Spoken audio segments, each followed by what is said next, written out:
Here we are. We made it. I made it, Shawn. Hey, everybody. This is Brian Altunian. Welcome to another episode of Just Two Dads. on today's episode, you're going to be excited to hear about this. Somebody who's taken the situation that's occurred to him in his life and has turned it outward to service the community. Started with the simple idea of being able to put on some shoes, and it has exploded from there. So excited for you to hear from our guest, Billy Price today, Billy from Billy Footwear, and we will get started here in just a second here on Just Two Days. This is where the intro is supposed to happen here, right? Come on, intro. Yeah, I saw it start, then stop. What happened there?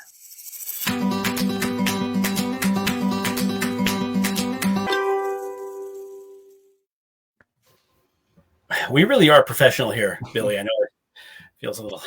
Feel like I'm in a vacuum. I'm in a studio at the moment. But welcome everybody to another episode of Just Two Dads. I am Brian Altunian, along with my co-host, my partner in Thrive, Mr. Shawn Francis. I want to welcome everybody who is catching us live on Facebook. If you're seeing us live on Facebook, like Joe is there. Hey Joe. Good to see you, babe. This is my daughter, Joe, that chimes in a lot. Put your comments here, and we'll be able to throw them up there on the screen just like that. And any questions that you have for Billy, any part of the conversation that's interesting, we'd love to share and have you be involved. So from that perspective, also, just for everybody who's if you can't catch us live, but you're catching us on our YouTube channel, first of all, we hope that you subscribe, share the content with as many people as you'd like, and also send us comments there. We will respond to those. We'll respond to those as well, and wait to build a community. For those that are listening on podcast outlets like Apple Podcasts and Google Podcasts and Spotify, Pandora, iHeartRadio, welcome. Hope that this is going to be I know it's going to be a valuable conversation because we've had a chance to spend some time with Billy, and not only that, I'll get into that in just a second. But so let me welcome the last of our crowd, our family and friends on WSTX AM radio in the U.S. Virgin Islands.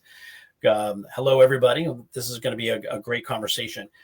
We talk about in the very beginning of our show, we thank everybody for participating, and this is truly a community.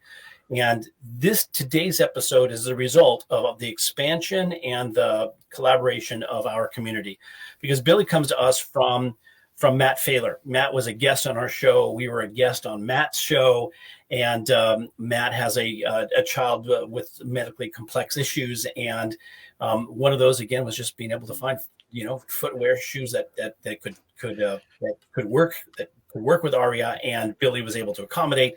And Matt was so blown away by who Billy is.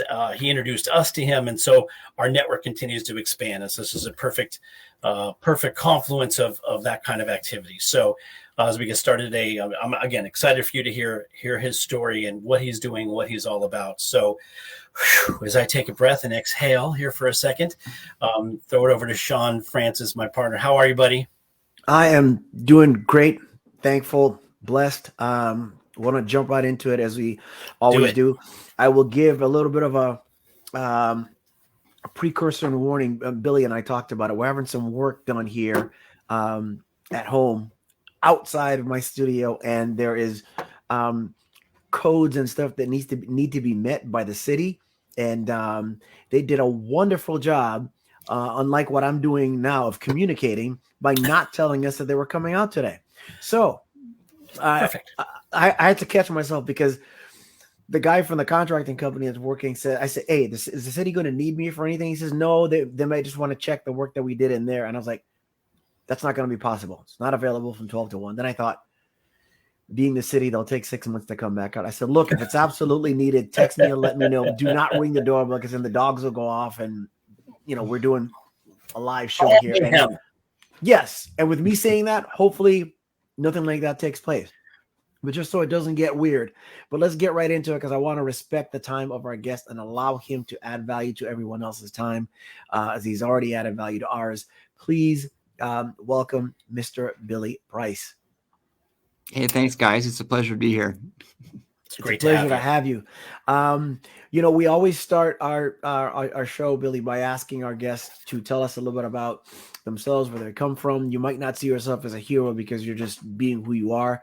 But trust me when I tell you, and everyone else in our audience will agree once they hear that you are, in fact, a hero. And every hero has powers, super or otherwise. And every hero has an origin from where those powers come. So tell us about yourself, your path, your story, and what led you, the circumstances that introduced you to and made you a member of the special needs community and the work that you do. Yeah. Wow. Okay. So where to start? So I'm based out of Seattle, Washington. Born and raised, still live in this area, and I am a wheelchair user. I got a spinal cord injury when I was 18 years old. So prior to that, I was a very active kid, very did a lot of sports, did soccer and baseball, and I skied a lot. There's a lot of mountains up here, and lots of camping and hiking and climbing and mountain biking. And just kind of, you name it. I was a really active kid and very inquisitive too, like trying to understand how things worked and things were put together. I worked with my hands quite a bit. Like my dad had a workshop, kind of a woodworking shop. So I always had a childhood joy, like being able to, goof around in there. But my world kind of took a bit of a turn when I was a freshman in college. I fell out of a 3-story window. It was kind of a head first fall to concrete. Wow. Oh my gosh. Just like that, it caused paralysis. I broke my neck, I broke my lower back, and it was a spinal cord injury, and my world just basically turned upside down. So all the big plans that I had, like what life would look like, everything just kind of came to a screeching halt. So it was a matter of trying to piece all those, like pull those pieces back together, whatever that, new picture was going to look like, and then try to move forward from there. So it was a journey. It's still a journey. I was in rehab for about 5.5 months, and I figured out a lot of things then, and continued to figure out a lot of things along the way up to, up until today. And every day we kind of learn something new. So I'm on this path, and it's been a good path. I'm happy to be alive, and I'm hoping I can add some value to your world today. Wow. Amazing. Yeah. We always say, it's funny, we always talk about three members who impact the special needs community. Those who are related to somebody born into it, right? Those that have direct family experience from somebody dealing with special needs issues. Then there are those who like in your situation, through some sort of tragic accident, became a member of the special needs community. Were neurotypical and have become, or physically able, and then became part of the special needs community. And then there's those amazing warriors who contribute, who actually have none of the experience, but just a huge heart and a desire to make a difference in that community. So we've had all at various times on our show, and so this is interesting because, again. And I'm sorry, Shawn, I took this right out of Shawn's hand. This is generally Shawn's line of questioning, but I would say, as you were dealing with that, walk us through like how that, especially as an 18-year-old, and you were away at college. Were you away at college at the time? Is that what? I was, yeah. I was only about a week and a half into school. So oh my gosh. How did you process all of that? Bang. Oh my gosh! So did you finish college? Like, how did you? Your 5.5 months of rehab. How did you? Tell us about that experience, just for people to get a sense of what you went through. Yeah. So as I say, I broke my neck about a week and a half into school, and then I went to the University of Washington, so right in the Seattle area. And then I did my rehab actually on that same university campus at the University of Washington Medical Center. So I was there for 5.5 months. As part of that rehab, it was really trying to figure out, what wheelchairs and replace my legs, how to dress myself, how to feed myself, how to brush my teeth, how to write my name. Just the basic fundamental stuff that, oftentimes you just kind of take for granted, that all of a sudden we're just way more challenging. So that was kind of the immediate, but then the bigger picture was like, what on earth happens after I leave these doors of this hospital? Right. It's like, well, what does the future look like? Can I go back to school? What does living look like? Can I drive a car? What is that going to look like? So Wow. obviously I couldn't really grapple with that so well when I was in rehab, because I mean, when I was in rehab, I was still very bullheaded, thinking I was gonna be the dude that was gonna be walking out like wheelchair. No, that's not me. I'm gonna be that miracle that just like all of a sudden just picks up and just like one day just walks out the door. Well, it didn't work out that way. If you, oh gosh, I'm just processing that because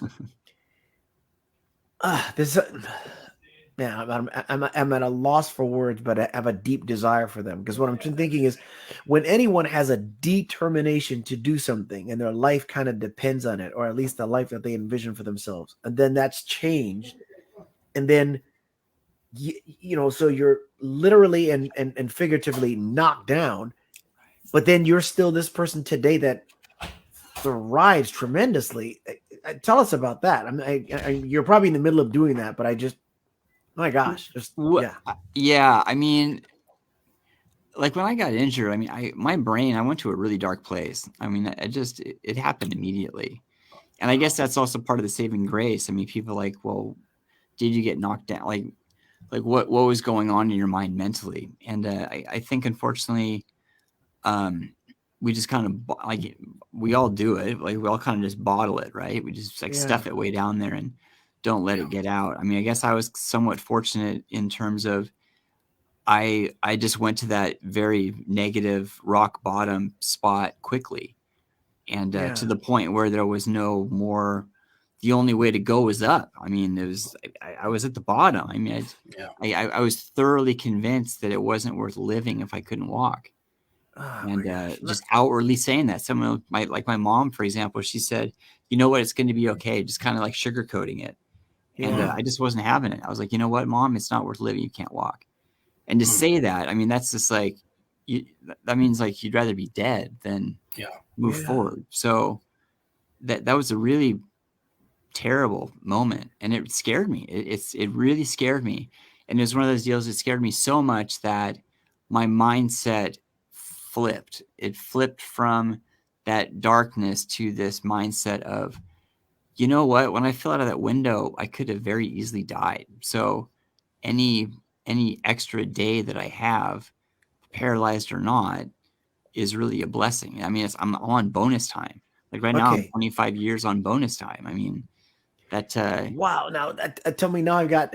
Please forgive me if I, one, go somewhere you don't want to. If that's the case, just tell me. And two, forgive me if I'm throwing more at you than, once Brian and I talk about as we improve doing the show.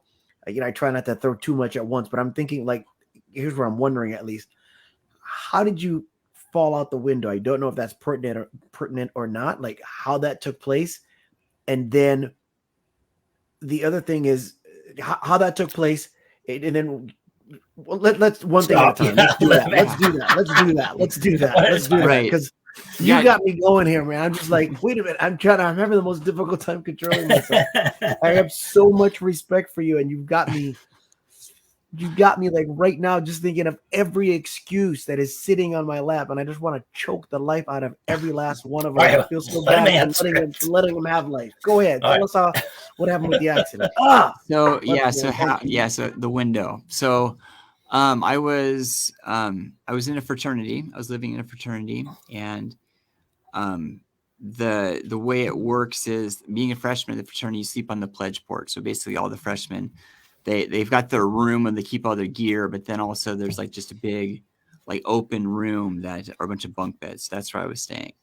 So it was just one night. I mean, we had a party. I mean, I'll be candid. We had a party at our house. We had a sorority over. It was fun. I had been drinking at the party, but I went to bed. I went to bed in my bed. I was in my, just like ready to go to sleep in bed. And then I woke up outside. So sometime in the middle of the night, whether I was going to get sick, whether I was just like, I don't know, drunken sleepwalk, whether it was just, new environment. I really can't say, because I don't really know.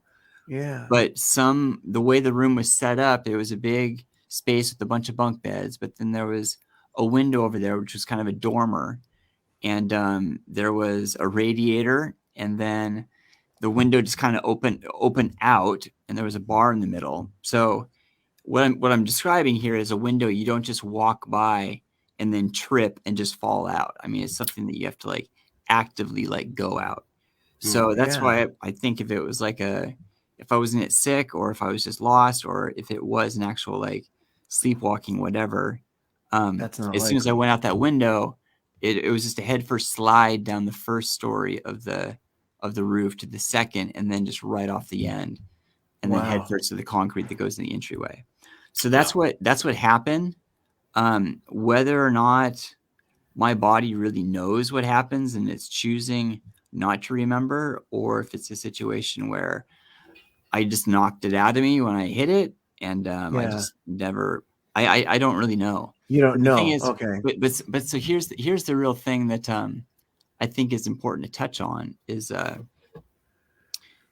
your question. I mean, it's a good one. It's an important one. But at the same time, in the bigger picture, it doesn't matter, because that's why I said that. Does it even matter when I asked? Yeah. So what it does is it brings up the second question, which is the really challenging question. That's an unanswerable one. Is the question, why me? It's like, why did I fall out of the window? How did that happen? And you start running these scenarios in your head. Had something been different? Had the windows been locked? Like, what if I gotten injured? It's like, it just brings up these why me kind of questions. Sure. And it's just, you run round and round and round with that, and it's just a dead end. So one of the tools that I learned along the way was to turn that why me question, which sent me right to rock bottom. Sure. I added another word to it, and it was the word not. So why not me? You? Yeah. So it's like, instead of why me, it's like, well, why not me? Why not me? Like, maybe I'm the one to make a go at this. Maybe I'm the one to try to like overcome this challenge. Maybe I'm the one to try to, do whatever and like just like add value the best you can. So there I'm at. How long did it take you to make that transition from the why me to why not me? How long of a period of time would you say?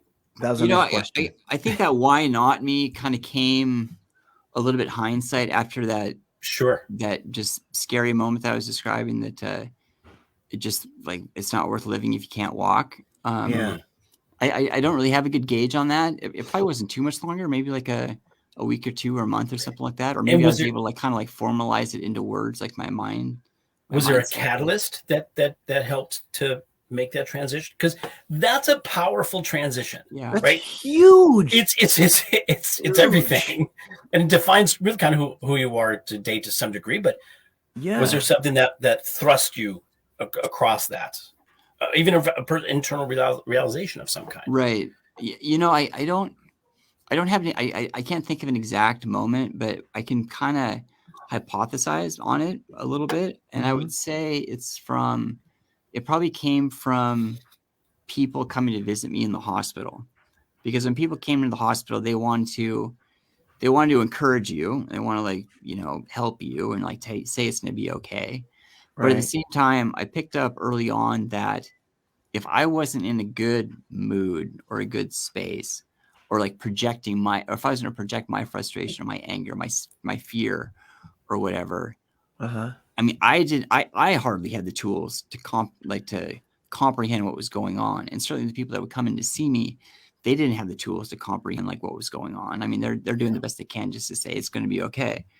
So if I projected out in a negative way, I would just bring them down. It would just be like this mope session of just darkness. So I would imagine that the why me, spinning it into why not me, probably came from me projecting like a positive outward show, I guess, saying that I'm improving. So it's just like, I'm doing good. Thanks for coming to visit me. I mean, maybe I'm the one that's supposed to overcome this or something like that. So that's kind of the way I'm framing it in my head right now. I don't know for sure, but that's kind of where I'm thinking. Interesting. That's huge. Would you say it's fair to say that you've been at the latter part of it so much longer than you were at the darker space that you kind of like, you're so moved on from that you can't even get into when that pivotal moment took place, because you've been where you are for so long. Yeah. I mean, it was that shift to that positive mindset. I mean, it wasn't like it just became Candyland all of a sudden. I mean, it was still a grind for sure. Work to do for sure. Yeah. Yeah. But I think it gave me, it gave me drive. It gave me passion. I mean, to be able to wake up in the morning and not like focus on the wheelchair, but focusing on the living and focusing on just trying to make the most of the day and trying to improve. Yeah. That was really rooted in just like the blessing to still be alive.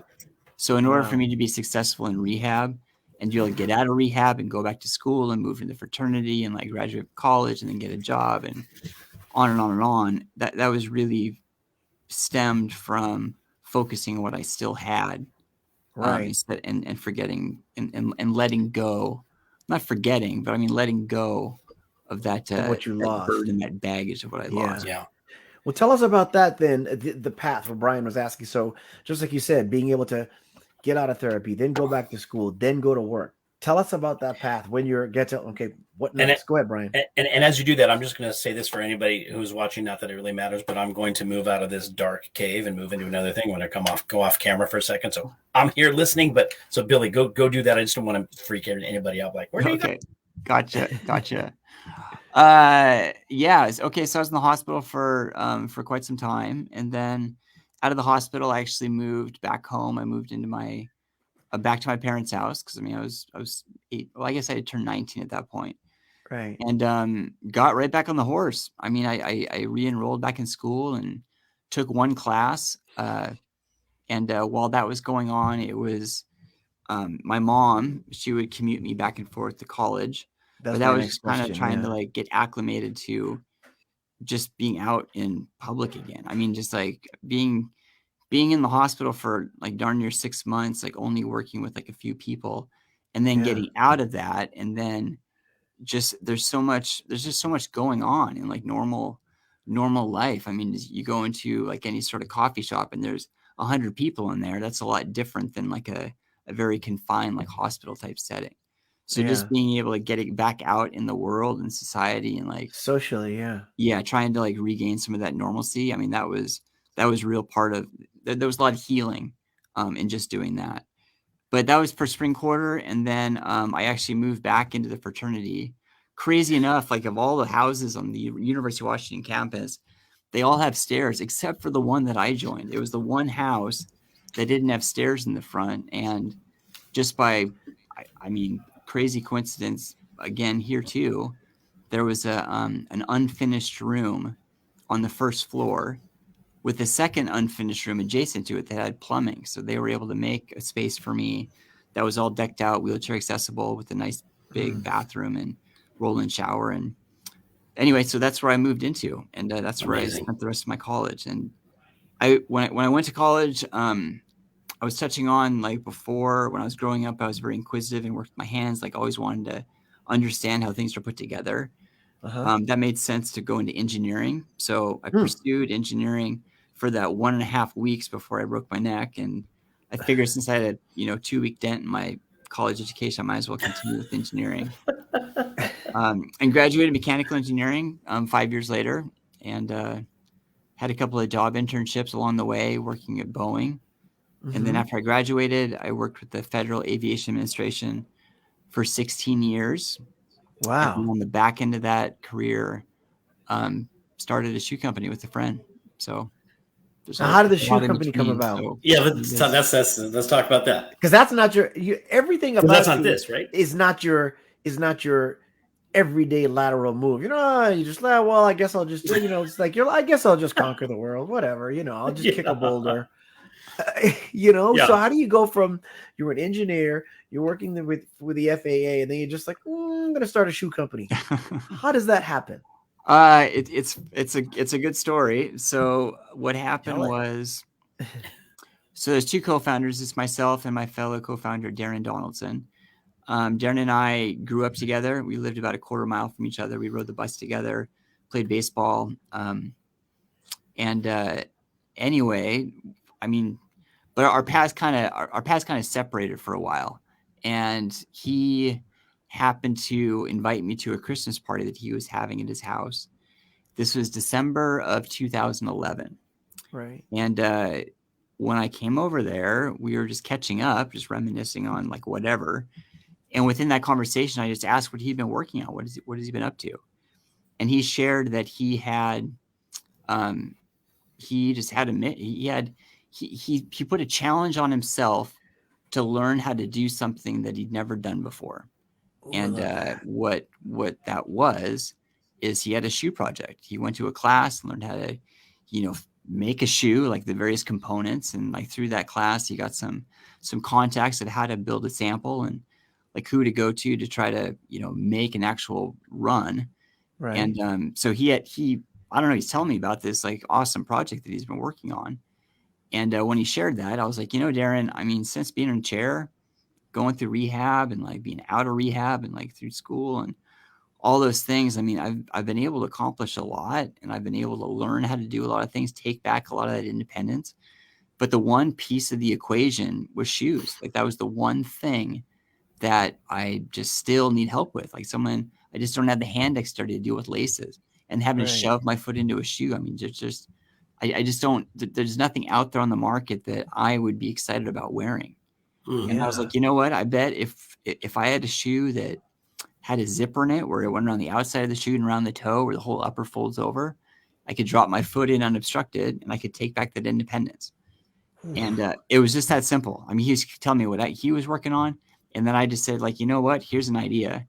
And he ran with it. He's like, you know what? I bet I could make a prototype of that. Wow. And sure enough, he did. And I mean, I broke my neck at 18. When the prototype was finished, I was 36 years old. So literally half a lifetime later, I was taking back that independence. And it was just so incredibly special. We just kind of looked at each other and go like, well, obviously we got to share this with the world. But it was one of those things where it's like, you know what? We don't want to enter the market as like we are an adaptive brand. Like we created this adaptive shoe because if you need to have a spinal cord injury to qualify yourself to wear this brand, we didn't want to do that. And plus, I mean, like shoes, that's an incredibly like competitive market. You gotta be crazy to like be a shoe designer to go into the market right now. You were a hop, skip, and a jump from Nike for crying out loud. Oh, I mean, gosh. biggest player on the planet. Like multi-billion-dollar company, and here we are like entering the market with our one shoe and our story. So anyway, like the big thing was we figured that if we were to survive as a business, well, first off, to create a business, we need to really throw our net out there and make it as big a net as possible. Like really cast that net big time. Yeah. So we want to take fashion and function and smash it together with the goal of being on the shelves of major retail stores, and but plus have a functional solution that someone like myself, or like, well, I was really focusing on myself at that moment, could go into that store and have a successful transaction, and to be able to be able to, feel empowered by what they're buying. Now, that was our bold thing. And as we move forward, people are like, dude, you're crazy.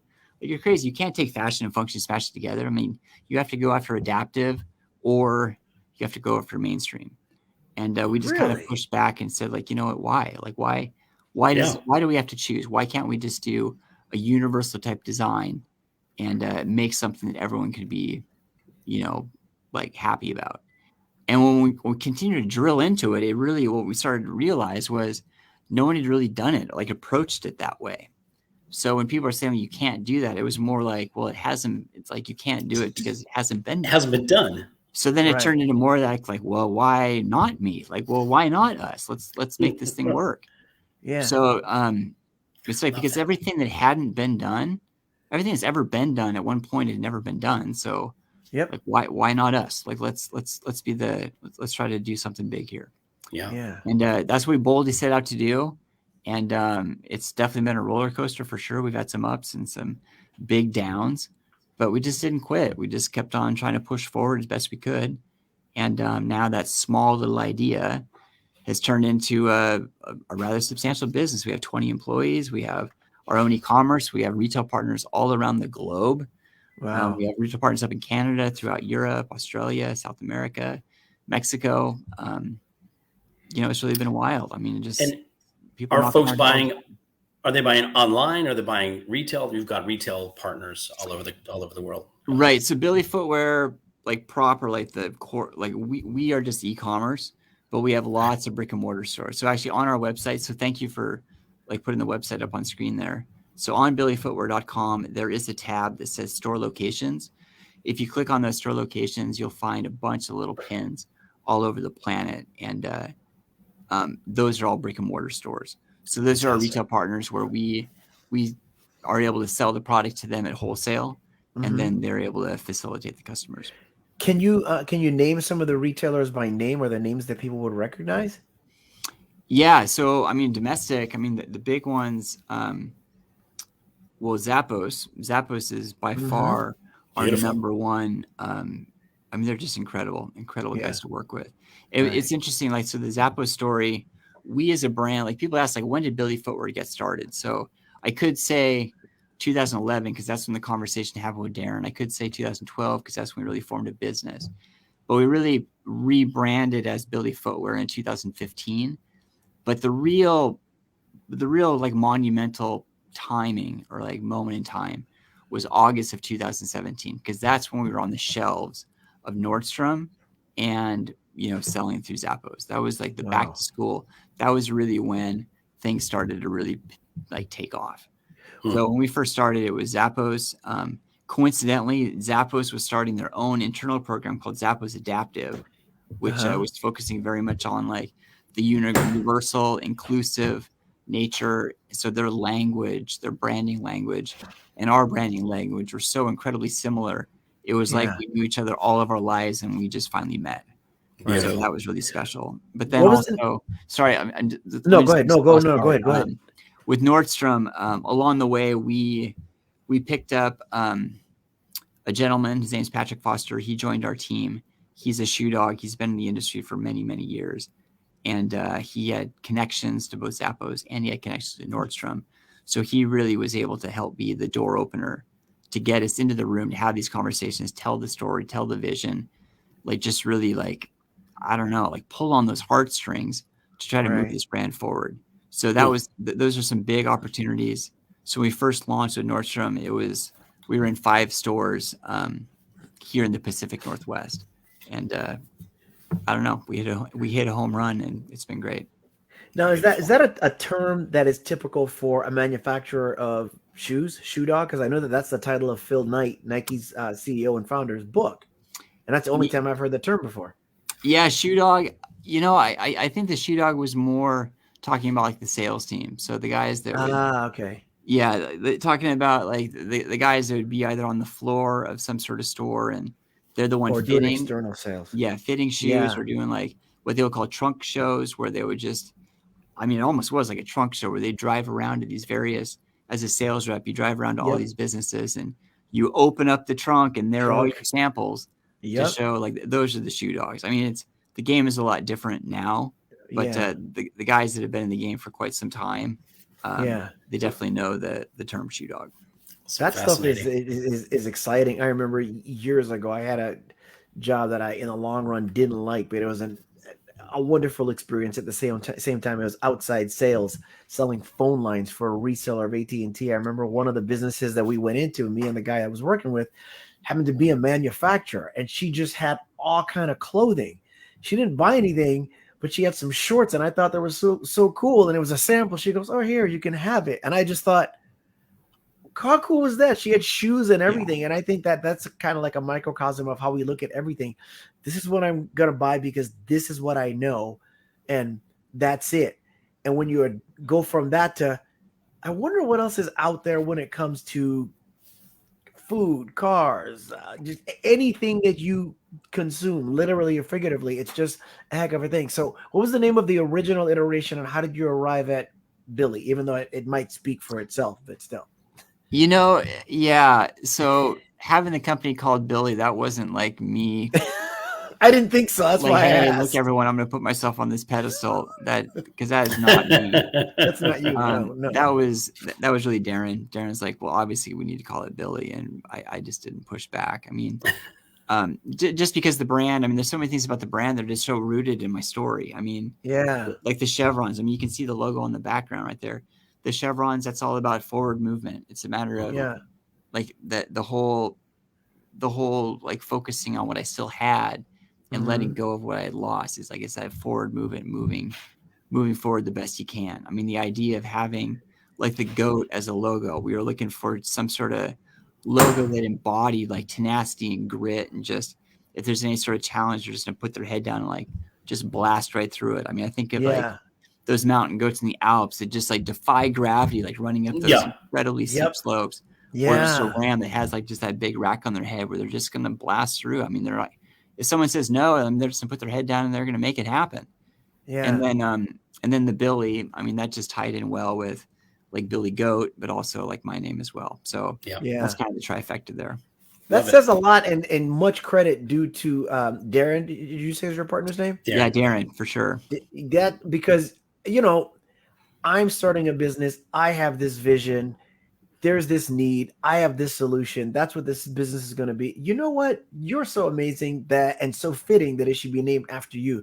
Most people that have a vision to dare to do something like that are kind of, you know, close enough to the thought where it should be either them or let's come up with a name together or something. For him to remove himself and put you there like that, great credit to him, because that's fantastic. Yeah. This did. I mean, I guess I'm the face of the brand, but this brand would not be a brand if it wasn't for Darin. I mean, Darin is the analogy I give is when you look at like the Statue of Liberty. Yeah. The Statue of Liberty, it's just like, so you have this nice, like beautiful outside shell that just like embodies like, you know, just the freedom. I mean, everything that stands for. But the part that's really missed is the only reason that thing is able to stand up is because of Gustav Eiffel, who came to the table to build the framework on the inside, the structural stuff that doesn't get seen, to prop that baby up. I mean, it was just like he had to really stretch the bounds of like physics because no one else could get that thing to stand upright just because it was so massive. So when I look at our business, I really think of Darin as the Gustav Eiffel to be able to stand this thing up, because without him, this would not be a business.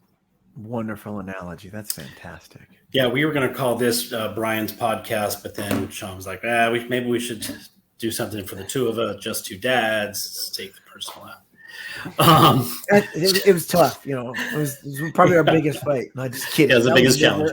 That was never a consideration. It's all about Brian. Like that. It's all about Brian on this show. So, and Billy, tell us about your if you can, your personal life, married, children. Talk about that a little bit. Can you share that with us? Yeah. So, I'm married. I'm married. So, that's kind of a fun story. So, when I was in college, I worked at a summer camp. It's a Boy Scout camp over in this area. It's on the Hood Canal, if you're familiar with like Washington State. And I worked there as a counselor before I was in a wheelchair, and I also worked there after becoming wheelchair bound. And it's cool because that particular camp, it would host the freshman orientation for a local college the last week of every summer. And I worked one of the summers when that college came up for their freshman orientation. And I remember I had like a 5-minute conversation with some gal, and it was an okay conversation. But then about 5 years later, when I saw that same face again, it's like, wait a minute, I think we may have met before, and we pieced it together. And lo and behold, it was at Camp Parsons where we talked about, I don't even know what we talked about, but it was just kind of cool. So her name's Hillary. We got married about 5 years ago, and now we have a 3-year-old son. So wow. Live in the Seattle area. I have a house, and I don't know. It's just I never really thought that would ever be in the cards. So it was a real special moment to meet her, special moment to get married, and now having an actual family is particularly special. And when you met her initially, so both the original encounter with her and then you're reconnecting 5 years later, both of those took place after your accident, right? Yes, it did. Yeah. Wow. Yeah. Yeah. So she's never known me as a ambulatory, if I said that right. Ambulatory, non-wheelchair bound. Sure. Right. Interesting. Right. And as you, Shawn, you. No. Look where you are. So it's just as you now look into the future, Billy, tell us. First of all, it's a fascinating story. and a story of perseverance that I think everybody can relate to, which I love. I loved. You have such a great spirit. There's a calmness about you. There's a knowingness about you, as if you've had a chance to sort of glimpse, that evasive, that thing that always you seems know to who be. you are. Yeah. Clearly, without a doubt. That's not like, and you're like, you're just in your skin. A lot of people like, just, who am I? And your company represents something that it creates the thing we talk about a lot, which is all about inclusivity, which I love. This, I know it's adaptive clothing, but it's inclusivity. Where next? Now that you've got, you have a family. This was the reason why I asked about your family. You're now married. You have a child, and you've got a company, and clearly you're an amazing spokesperson. Again, I sort of fell in love with your story first time I saw you with Matt, and heard your story with Matt Failer. Where do you go next? What's next on the horizon? What other hills are there for you to conquer? Have you thought about that? Wow, that's another big question. I normally, so on the business side, let's just focus on the business side for a second. On the business side, it's really to keep growing the business, and I say that not through like the ambition to be like a big business owner, like just this corporate mogul. I mean, that's mogul, I guess. I mean, I don't say it from those terms. What I say it through is, our brand is so rooted in trying to add value and trying to make a difference. And the only way we can keep doing that and keep throwing more fuel onto that fire and building more relationships and building more, more connection is we got to grow. We have to grow. We have to. Yeah. And as we grow, we can actually take more risks to take on projects that would be like not a profitable type project, but are just solely based in trying to add value. Like the types of projects that you want to be able to do, but you just can't do out of the blocks. You need to have like a revenue generating source to be able to fuel these other projects that just don't make money, but they're for the betterment of society. So I just really see our business. I see our business continue to grow. I see it keep on having just amazing, huge retail partners, both domestic and abroad, and just keep spreading the message. But in addition to that, there are the reason our business has grown, or one of the reasons I say, is word of mouth. I mean, like early on, man, we had this. There was a moment in time where we had a Facebook post go viral, and it was a mom that had just this very positive experience going to the Mall of America in Minnesota, and at a Nordstrom, and then went home and made a post on Facebook. And it was the type of post that I'd seen many times before, but for whatever reason, this one got legs. And 3 days later, it was shared 280,000 times. Wow. And year to date, it's been shared over 500,000 times. So, I mean, it's just incredible. And it's so cool, one, to be able to have a customer have that kind of testimony to really, endorse the brand. But the part that I think is even more cool is to be able to celebrate their story, celebrate their success. They were able to, and they were excited about it because all of a sudden, this girl was able to put her shoes on by herself. And there was easy for the family to put their shoes on. I mean, I don't know. It's so fun to be able to elevate these other stories, because by elevating others, we find that we are elevated as well. So yes, that's more the business perspective. On the family side, I'm looking forward to just being a very loving father and, just a real coach to my kiddo, and hopefully more kiddos if our family gets to grow. Yeah. Fantastic. Tell me this, Billy, if you will, if you can, and maybe it's broad and there isn't a comparison, but what's your price point like? Is it broad? Is it, would you compare it to, are there other brands that you would compare it to for people that are listening and haven't gone to the site yet? How would you describe that? Yeah. So we're very competitive. I mean, I would say we're more akin to like Converse Vans. I mean, right. To be able to survive in the market, you got to be competitive. Right. Yeah. Right. So our price point for our high top sneakers, our kids shoes, and all that are very comparable to name brands that are out there in the market. Right. Now, that said, like being an inclusive brand, when we are defining includes like the word inclusive or universal design, it was more on the fashion side and the function side, like smashing those two together. But one thing that we found that we were missing was more of like the fiscal inclusion. So there were lots of customers that reach out going like, man, I love your brand. I love your story. I love your shoes. I love your design. These were great for me. We just can't stretch that much to be able to get to that price point. I mean, like a $50 kid's shoe. I mean, it's $50. I mean, like that's time away from your kids or whatever to be able to earn that money, to be able to like pay that money to be able to buy it, whatever it may be. So it was exciting because Target reached out to us. Wanted to carry the brand. And Target drives a very aggressive price point. I mean, and I'll be honest, it was very challenging for us to be able to meet that price point. And so we're in Target. We're in many, many Target stores. We're on Target online. So it's able to achieve that price point, that entry level price point, which is more like $30.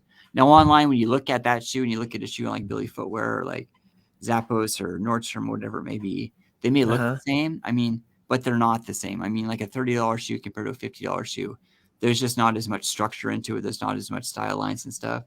But that aside, it is exciting for us to be able to have an entry level shoe out there that that's at a price point that some customers like really need that price point. So well, obviously you're not talking about what I deem, especially based on the cost to manufacture it, about you're not talking about what I think is exorbitant of the trademark shoes of professional athletes, which are several $100 for something that so that's great. It seems like you've done a great job of striking a balance between the two. Go ahead, Brian. Sorry, you're going to ask something.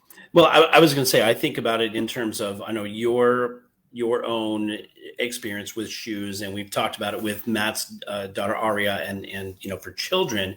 But Shawn and I talk about a lot the fact that we all 100% are going to be members of the special needs community as we age, and we need support. And I would think that shoe wear for the elderly, I think that components that you talk about with your shoes will be just as valuable for somebody as they're getting older. Difficulty with dexterity and struggle to put shoes on. Is that part of your catalog as well for older folks?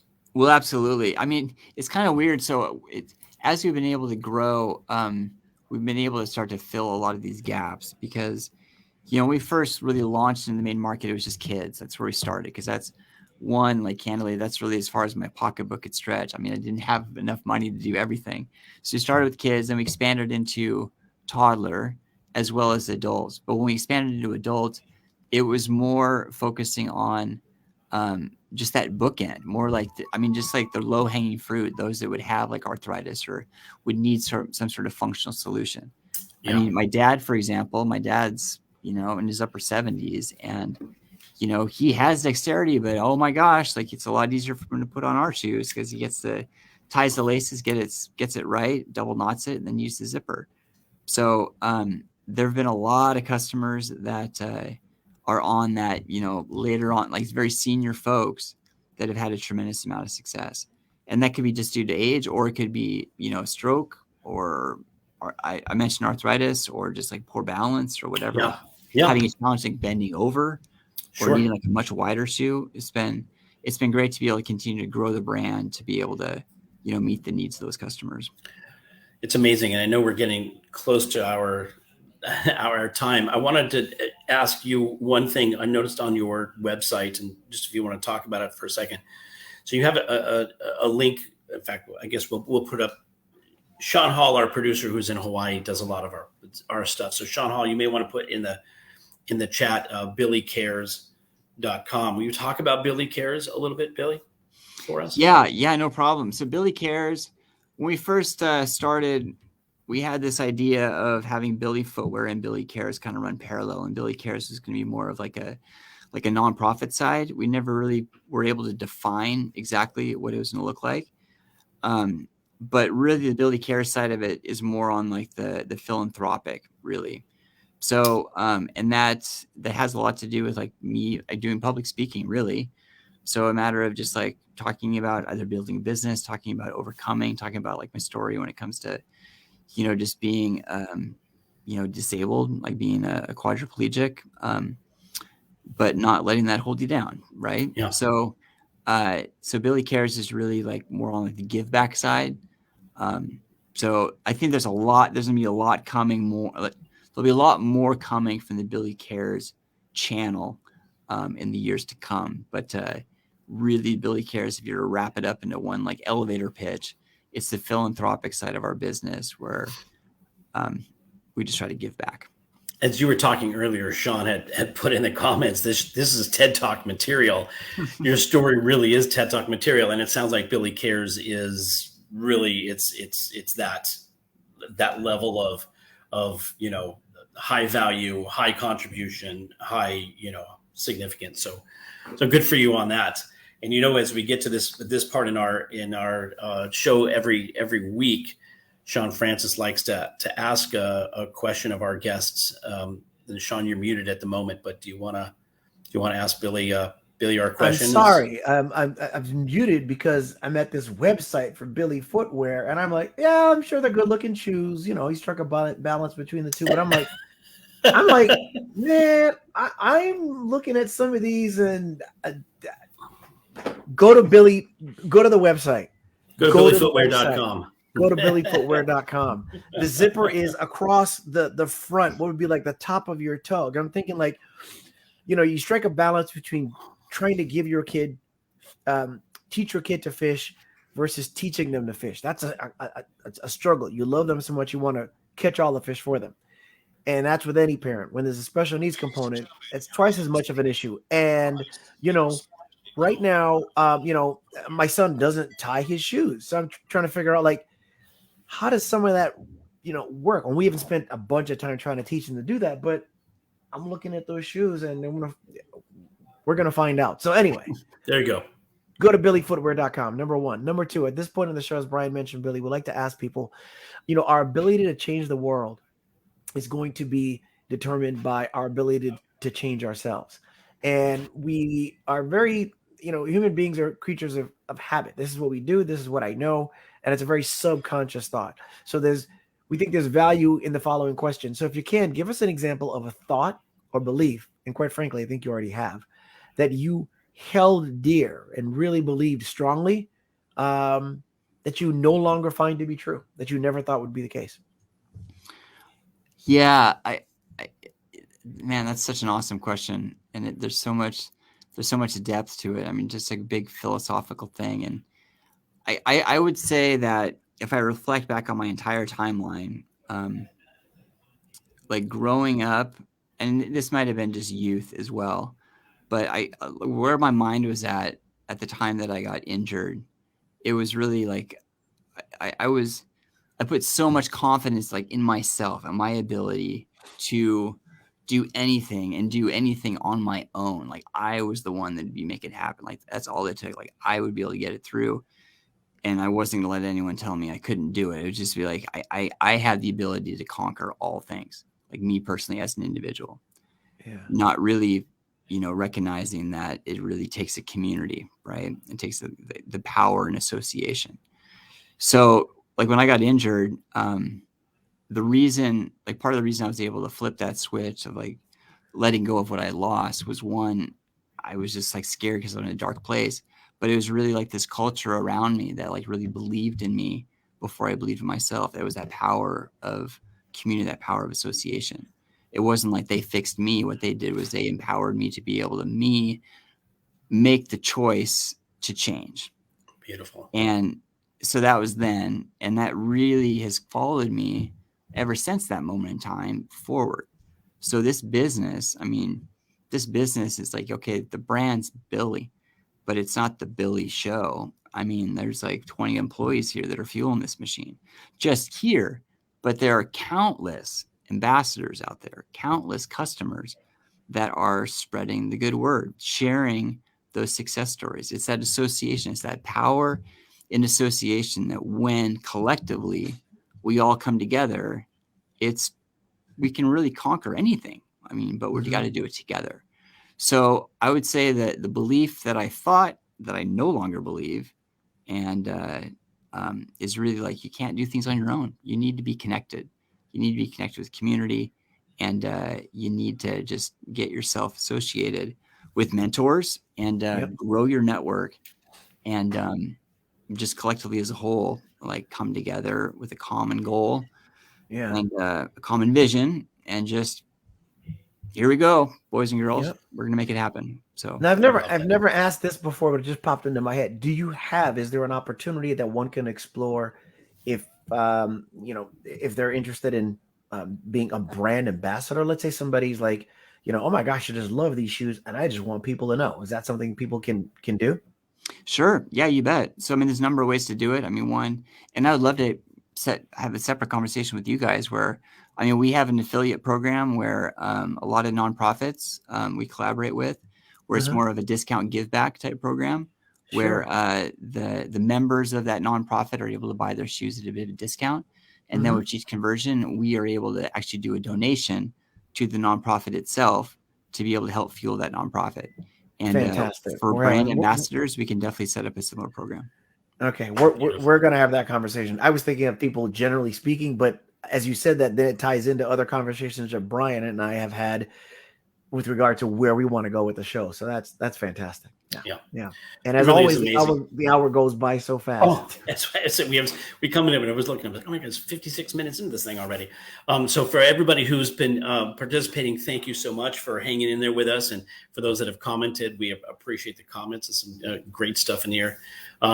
People talk about you having great self-awareness, Billy, and like I said, great TED Talk with Jill. I'm inspired. I'm often inspired by our guests because of the work that they've chosen to do, considering their circumstances and because of their circumstances, and due to their circumstances, whatever. It's really, to me, and this has been completely inspirational today as well. I'm glad that people are having a chance to hear your story. Not that we're the only ones bringing it out, but that our audience gets a chance to hear your story as well. And as we wrap up the show, so first of all, thank you for being a part of this episode today. And really, it was about you, and we're going to talk more about how we can help spread the word as well, as we expand this community. And as we wrap up the show here, I always say at the end, now more than ever, empathy and love is what will drive this planet forward. If you see a situation that you may not understand, before you rush to judgment, have some empathy and know that you have no idea what the other person is going through, what they've been through, what revelations they may have had in their life, as we've talked about today, what transitions they're going through, where they are. So have some empathy with what you're seeing. And finally, if you look at the world from the perspective of, or with the lenses of love, the world's going to be a better place. So empathy and love today, now more than ever. And today's a perfect example of how that is manifesting itself in helping folks from all over, from all walks of life. So with that, I'm going to throw it to Shawn to close us out. Again, thank you, Billy, for such an amazing episode. Incredible. Yeah, my pleasure, guys. Thank you. Wow, that was amazing. I want to give some props to people that were mentioned sparingly, so to speak, because we just happened to bring them up and ask about them. But, our parents play a role in us being who we are too, and they're a source of our superpowers too. So I want to give some props to Billy's parents, first of all, just because I'm telling you, what you've done with what's been cast upon you is not average and every day.